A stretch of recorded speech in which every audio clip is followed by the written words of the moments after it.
Hey gang, Dennis Tubbergen here with another economic update. Today is Wednesday, May the 2nd, 2018. And today I want to talk to you about an article that was published. You can read the article on the screen in front of you. Death by 1,000 cuts. China's Yuan price crude benchmark chips away at petrodollar.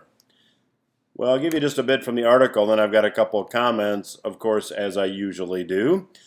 China finally launched last month its yuan-denominated crude oil futures contract that's been in the works for years after several delays. The start of the new contract trading was successful, attracting interest from institutional and retail investors and major commodity trading houses Glencore and Trafigura. Yet it's too soon to call the less than a month-old contract a total success, because it still faces a long road toward building reputation and history, analysts say. They've also identified the single biggest risk factor for Western investors, the extent to which China could meddle with government regulation in the yuan crude futures, as Beijing is known for little tolerance toward wild price swings in its markets and has a history of intervening. In other words, people don't necessarily trust China to leave free markets free. This is also the inclusion of China's biggest crude oil supplier, OPEC, in its monthly oil market report. The cartel, which accounts for close to 60% of China's crude oil imports, said this. The extent to which the contract is independent from government interference is currently the main risk factor facing Western investors, which is in addition to a currency risk, given that this contract is settled in yuan.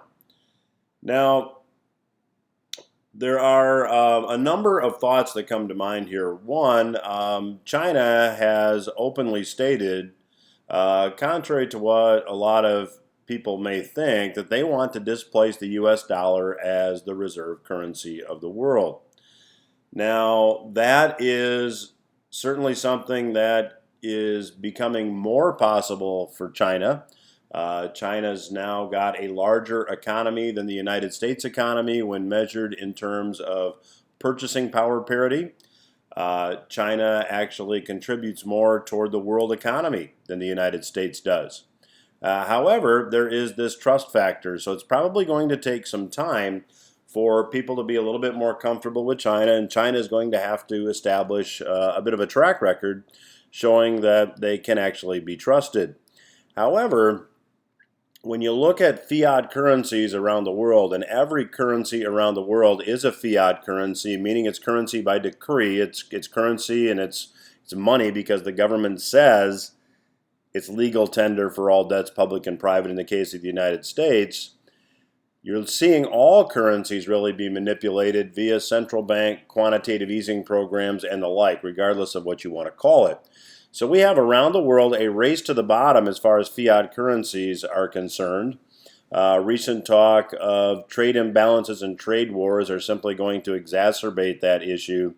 And really, when it comes to fiat currencies, investors are going to be looking for, as Harry Dent would say, the best house in a bad neighborhood.